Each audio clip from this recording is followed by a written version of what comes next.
I'm very pleased to have been invited to address you this morning. And I wanted to start by telling you about my first real encounter with ME. And it was in my previous life as an employment law solicitor. My specialism was employment law. I led a specialist employment unit in the firm that I was with in Norwich before I was elected to Parliament in 2001. And I guess probably about 9 years ago now, a lady came to see me with her husband who was facing early retirement from a bank. I mean, she was an employee of one of the high street banks. I probably ought not to say which one it was.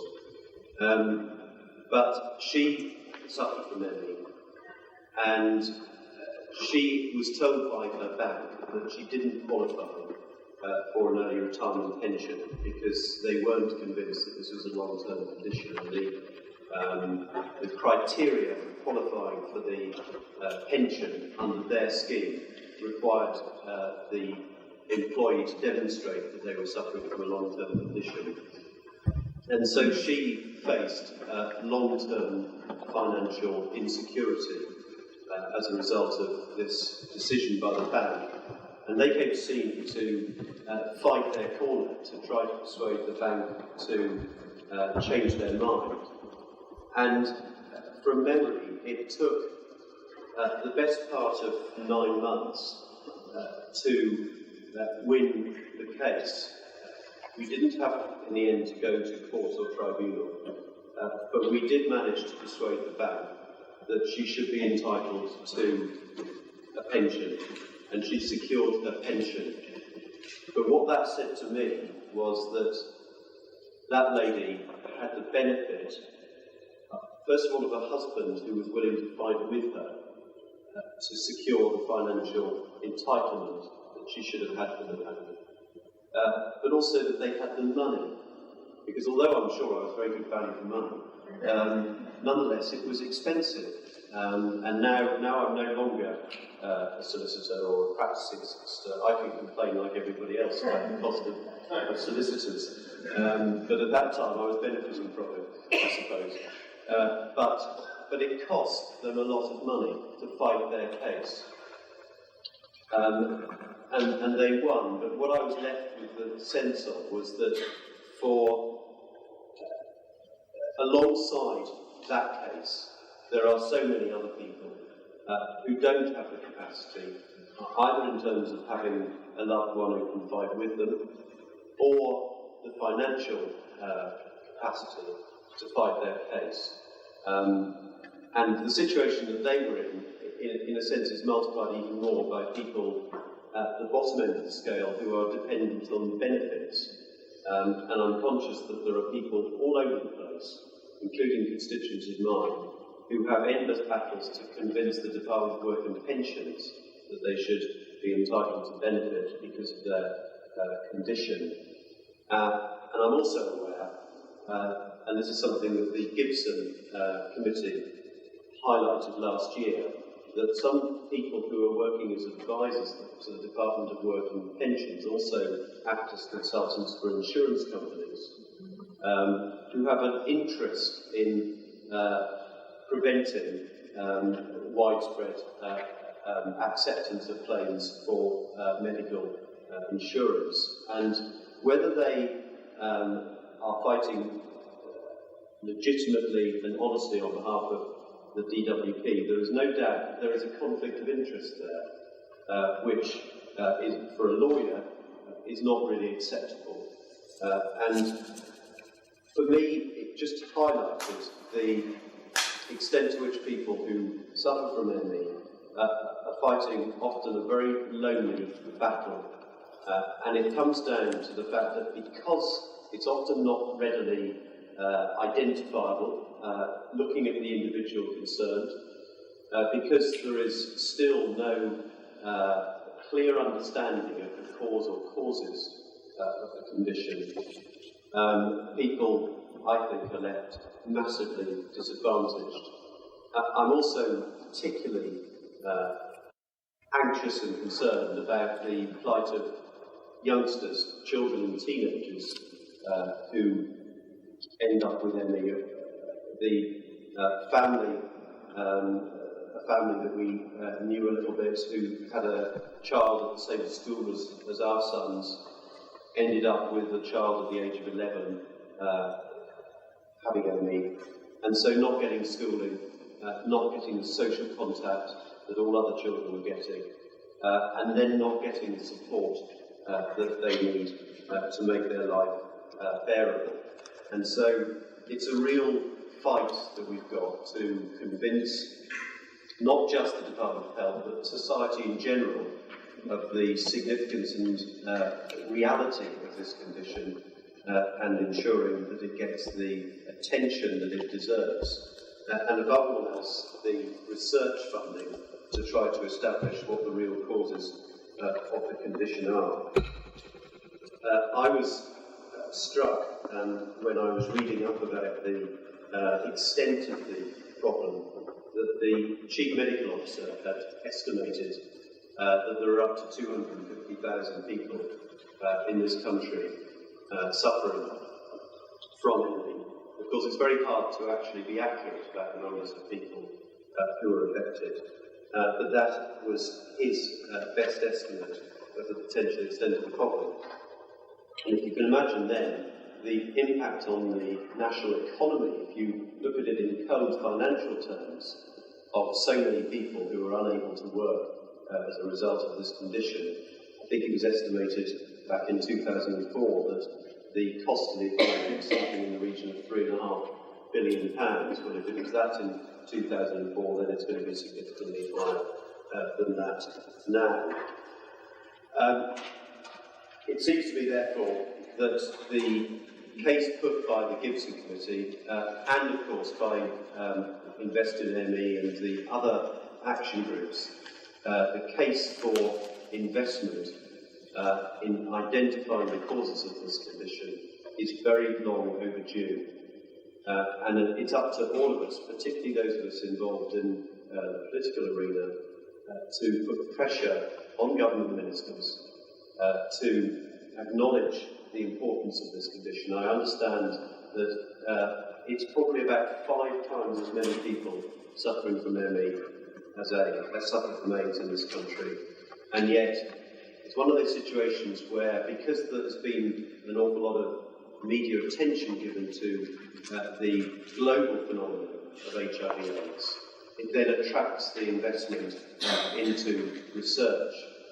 This condition, and I understand that this country is not unusual in its failure to acknowledge the importance of getting to the root of this problem. It's an international phenomenon that governments simply do not give it sufficient attention or investment. But there is a need for ring-fence funding for biomedical research. The focus, as we all know, has been very much on psychological research. But if we are to really get to the bottom of it, there must be investment on biomedical research as well. So the call from the Gibson Committee is one that I completely endorse, for the government and the MRC to work with the ME community to achieve a proper understanding, to achieve funding for biomedical research, and also to challenge the unjust perceptions that still so many people have. That bank that just didn't take her situation seriously enough in the case that I was fighting, to challenge those perceptions, which are so damaging, and which make the lives of people who suffer from ME and their families even more challenging, because when you're not listened to, and you're not taken seriously, and you're suffering from a debilitating condition, then it really is something of a nightmare. I also wanted to just highlight another area of, I think, massive current concern in this country, and that is what's happening as a result of the deficits that are afflicting much of our health service. We hear on the grapevine that the government this week is likely to make some announcement about the finances of the NHS as a whole.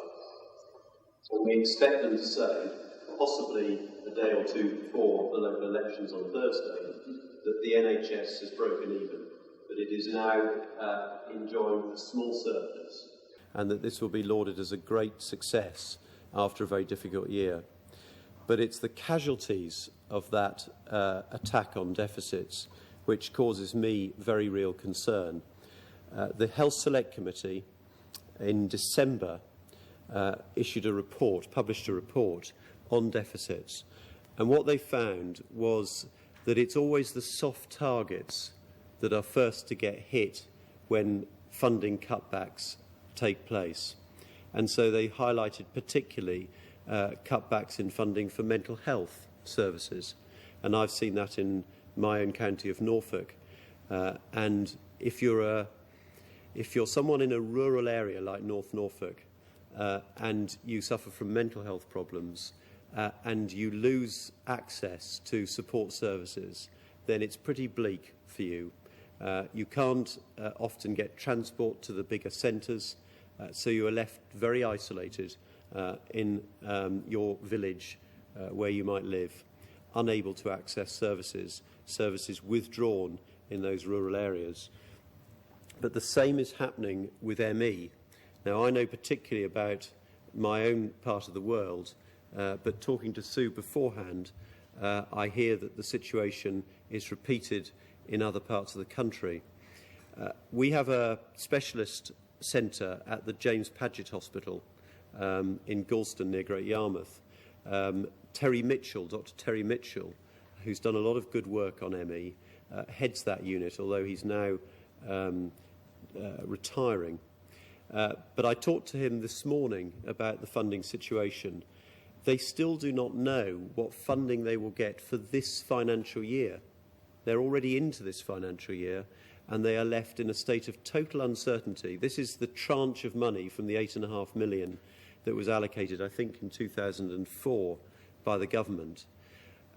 They were told without any consultation that they were going to suffer a 25% cutback in that funding for this financial year. They've challenged that, but they haven't been given an answer yet.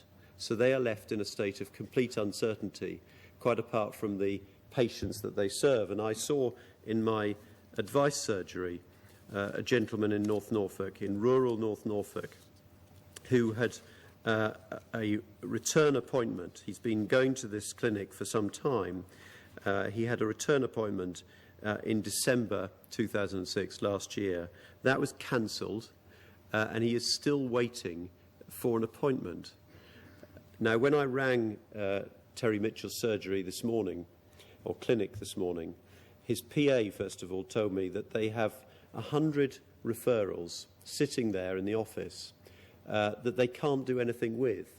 They've been told by the Primary Care Trust that they can't send out the pre-appointment questionnaire because that would be admitting to a waiting list. This is the way in which targets distort the way in which people behave. And so those people who have been referred by their GPs to a specialist clinic are just waiting, not knowing what's going to happen, whether they're going to get an appointment. And that includes the constituent who came to see me. And Terry Mitchell is left both angry and totally frustrated by this situation, because he has an enormous commitment to tackling ME and to supporting these very vulnerable people, and yet he has hands tied behind his back. And then I was hearing, as I said, talking to Sue this morning, that the clinic in the northeast has gone, apparently. Apparently they have some funding to refer people to Leeds, but that clinic only has guaranteed funding for a year, and the Liverpool clinic only has guaranteed funding for a year. So those are the casualties of the government's political commitment to clear deficits in a very tight timescale. And it seems to me that all too often it's the most vulnerable people of all that suffer the impact when financial cutbacks take place. My great frustration is that we supported wholeheartedly the increased investment in our health service. The NHS in this country had suffered chronic underfunding for a very long time. We were way behind the European average for funding of health services. That extra investment has brought us up to the average, but of course the average is then starting to move away from us again as other countries increase their funding for health services.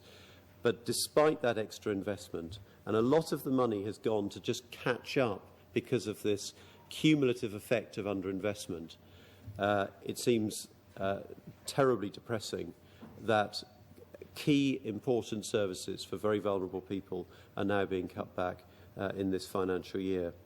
So it's a very challenging situation we face, but this is an incredibly important battle, and if I can support the efforts to put pressure on ministers to acknowledge the seriousness of the situation, then I'm very happy to do so. So I will end there. I'm very happy to take any questions, but thank you very much indeed for inviting me today. Thank you.